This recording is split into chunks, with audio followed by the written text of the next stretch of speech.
This is a part 4 of GATE ESE mock test series, and I hope that you have answered all the 10 questions within 15 minutes. Let us see the solution of these 10 questions. The first question is the questions you can see on board. Okay, the cascode amplifier is a multi-stage configuration of dash.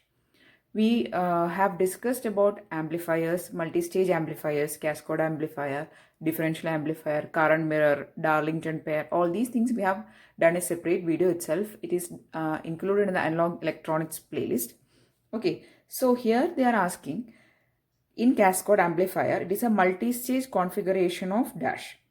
A, CC, CB, B, CE, CB, C, CB, CC, D, CE, CC. That is, CE means common emitter, CB means common base. So, what configurations are connected together in a cascode amplifier? That is a question.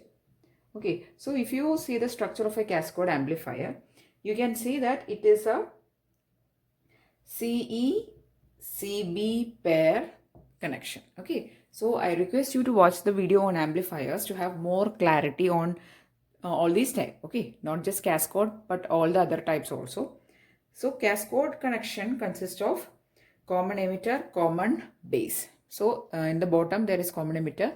BCC connection is towards the common base side. Okay, so there is a CE-CB connection. That is a cascode amplifier.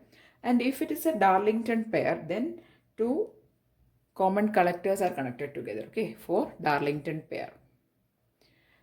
So please do watch that video. I'll be sharing that in the description box also. Okay.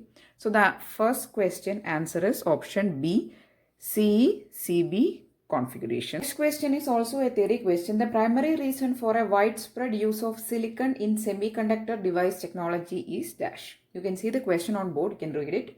A, abundance of silicon on the surface of earth. B, larger band gap of silicon in comparison to germanium. C, favorable properties of silicon dioxide. D, lower melting point. The correct answer is option D, lower melting point. Silicon is abundant on the surface of earth in silicon dioxide form. So, since it is having lower melting point, it can be used for manufacturing of all these devices, ICs and everything. So, that is the correct answer. Okay. So, the correct answer for this second question is option D. So these questions are not just random questions. These questions are taken from 2005 GATE exam. Okay. So all these questions which I am including all in all my mock test series or mock test parts, they are questions which are being asked in the previous year GATE exams. Okay. So the correct answer for the second question is option D. The third question is a numerical question. In a series RLC circuit, R is 2 kilo ohms, L is 1 Henry, C is 1 by 400 microfarad. The resonant frequency is dash. We need to find resonant frequency. Okay, so you can directly apply the equation for resonant frequency. Since the options are given in hertz, you need to apply the equation for F naught angular frequency, the frequency in hertz. Okay, so it is 1 by 2 pi square root of LC, and you have to substitute the values of L and C here. Square root of L is 1 Henry, 1 into C is 1 by 400 microfarad. Okay. So 1 by 400 is 20, and since it is 1 by, it will go to the numerator. Then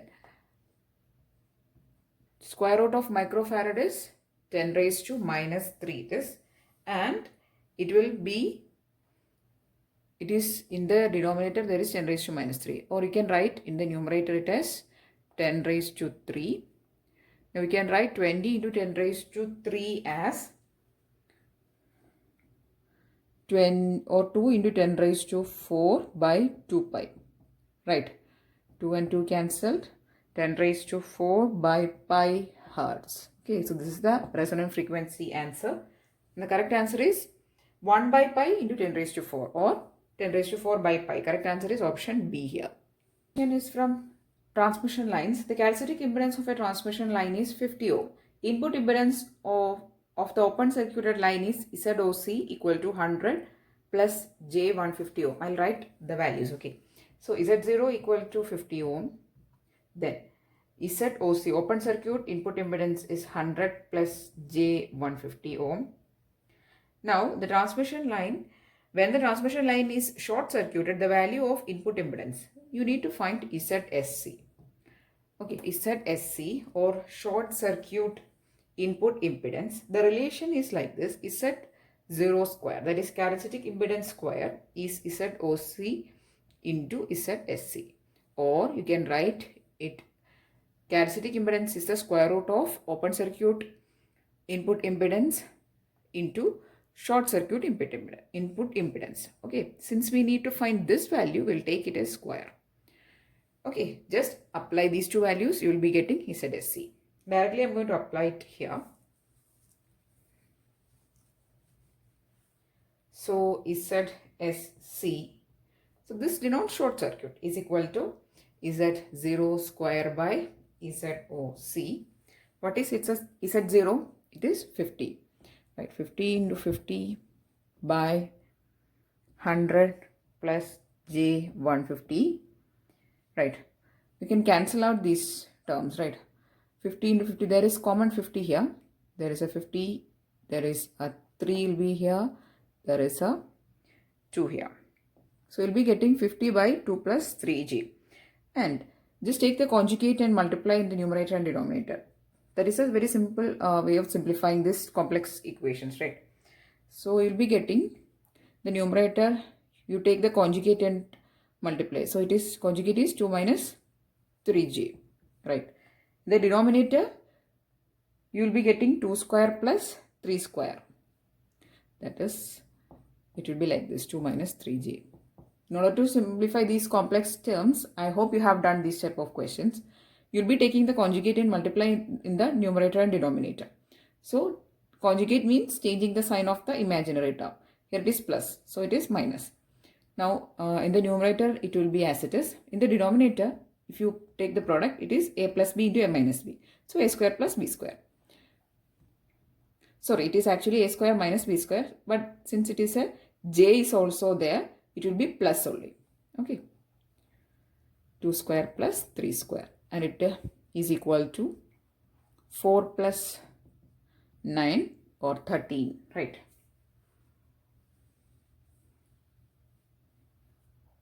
Okay, so you are getting a 13 in the denominator. Just divide, that is, take the product of 50 and 2, or take 50 inside and divide by 13. And the end result you will be getting is 7.69 and minus 11.54J. I hope it is simple to solve now. Just open the bracket, divide by 3, both the terms. This term is negative, this term is positive. 7.69 minus 11.53J is the short circuit input impedance. And while solving this question, the most important equation you should remember here is Z0 square is equal to, or Z0 is equal to square root of open circuit impedance into short circuit impedance. Please note this down. We have discussed actually all these equations in the formula revision video. This is why I do formula revision videos, for making it easy for you to do the numericals, etc. while solving these question papers. Okay, so the correct answer for this question is option D is the correct answer. The next question you can see on board, it is again from EMT. Which one of the following does represent the electric field lines for TE02 mode in cross section of a hollow rectangular metallic waveguide? Okay, so direction of TE02 mode's electric field. The correct answer is option D. So generally the electric fields are in parallel directions. Here also, towards this direction also, and the magnetic field are taking the perpendicular. They are actually perpendicular to each other, right? So this is transverse electric field. It is a TE mode. Okay, the mode is TE02. The electric field is transverse electric field mode it is, or TE mode it is. So the electric field will be in this direction. There is an x-axis only, both in towards positive and negative it will be moving. Okay, so this is the direction, and the correct answer here is option D. The next question is, a silicon sample A is doped with 10 raised to 8 atoms per centimeter cube of boron. Another sample B of identical dimensions is doped with 10 raised to 18 atoms per centimeter cube of phosphorus. The ratio of electron to hole mobility is 3. The ratio of conductivity of sample A to B is dash. So electron mobility ratio is given. You need to find the ratio of conductivity. Okay, so we'll write the equation for conductivity first. So one sample, that is the sample A, there are two samples, A and B. One is doped with boron, another is doped with phosphorus. That is a concept. So I'm going to write the equations for conductivity of both. So since one is doped with boron, it will be having more holes. Okay, so it is sigma P and it is N into Q into mu P. Right. Then next one is doped with phosphorus, nitrogen, phosphorus. They are pentavalent impurities. So you will be getting an N-type material there. Sigma N equal to N into Q into mu N. Right. Now you need to find the ratio of mobilities are given. Okay.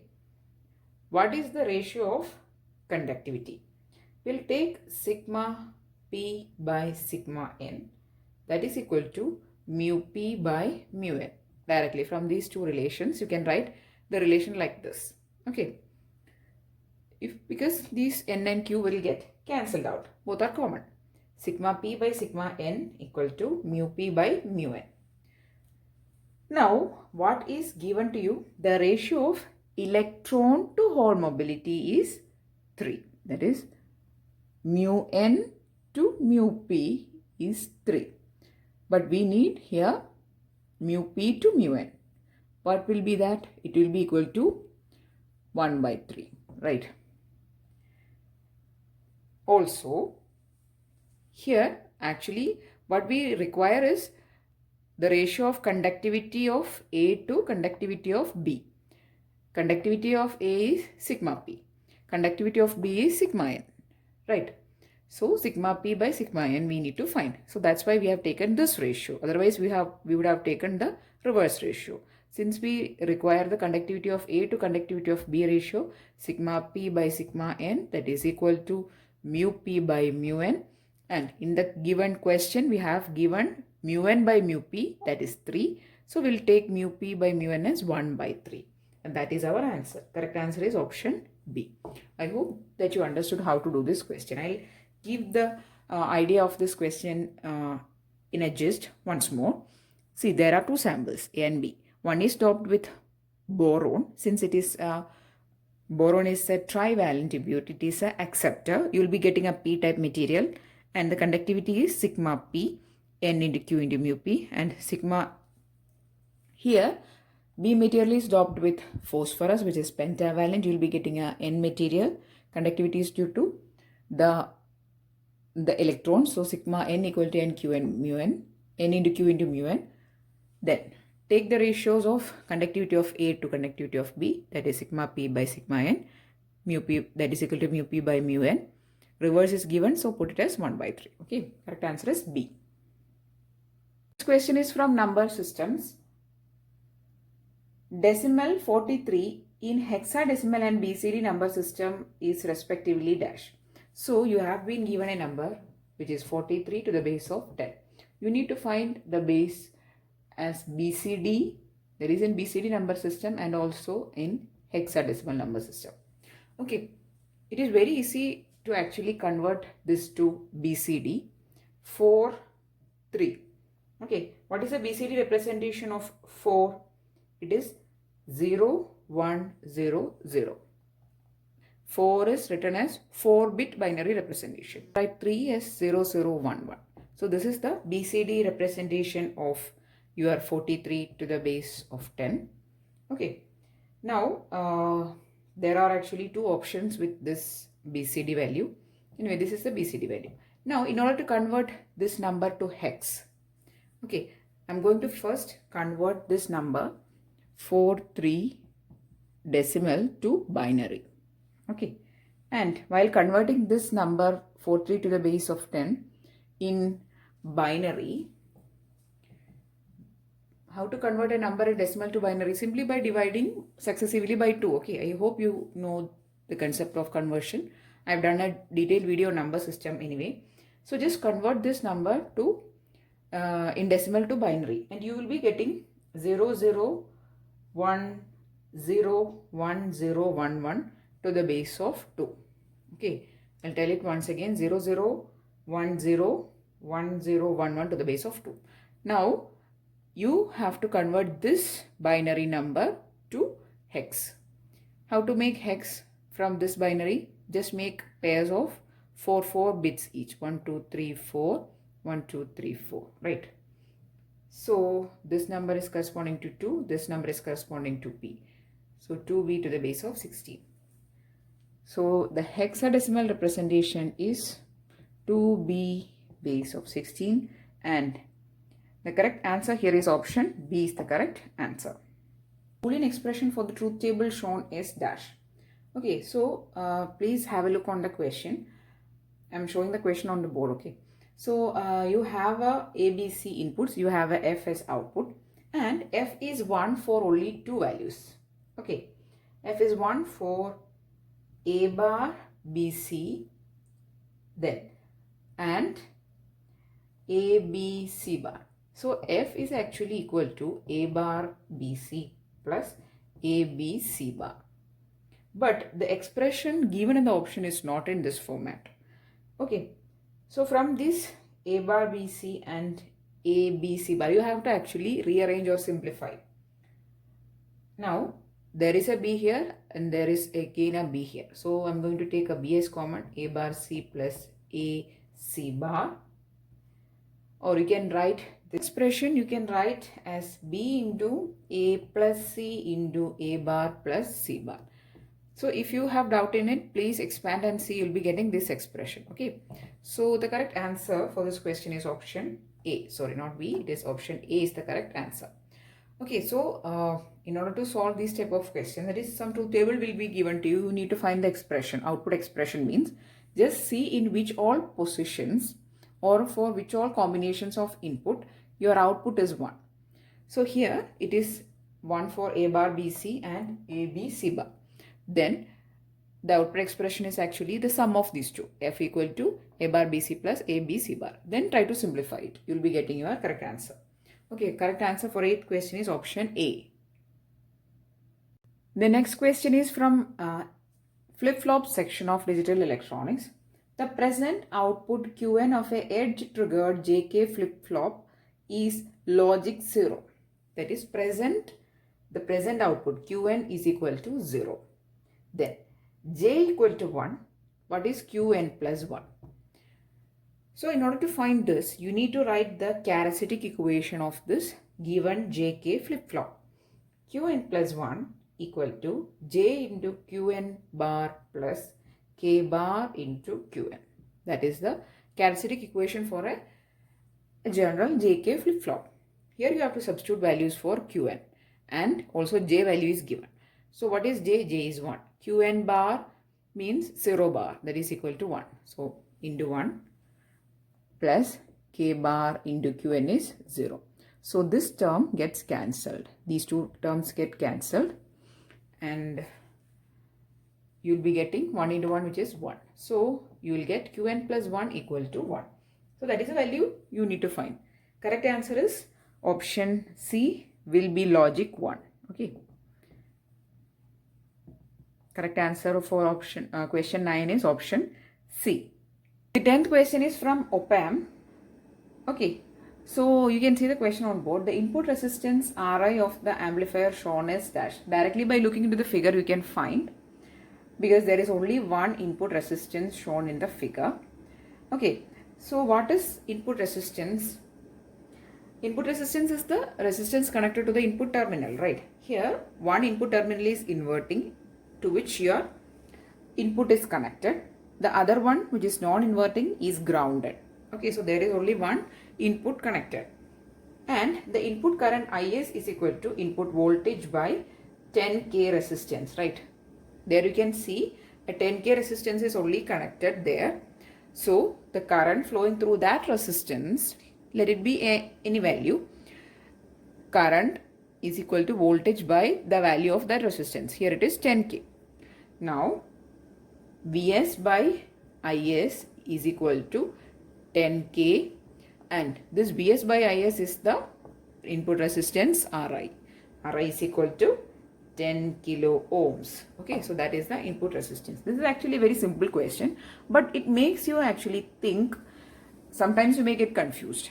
Okay, since even though there is only one resistance connected to the input terminal, since it is specifically asked, you may get confused, and sometimes you may even add with the feedback resistance, but you don't have to add with the feedback resistance. It is a feedback one, which is Rf, not Ri. Okay, so Ri is the input resistance which is connected to your input terminal of the operational amplifier. Okay, here the correct answer is option B, which is 10 kilo ohms. Okay, anyway, just think that the input resistance will be either single one, or it will be the sum of the resistors or its equivalent connected to the input terminals. Here there is only one resistance and only one input source. So you can directly find that Vs by I is equal to 10K, and the correct answer is option B. Okay, so these are the 10 questions which I have included in this video. I really hope that you are finding these videos useful for your preparation. A lot of people is preparing for GATE exams. So if anybody knows any person who's preparing for GATE or ESE exams, please try to share these videos with them. And also, if you are preparing for any competitive examinations, you can always attempt these questions. These are standard questions.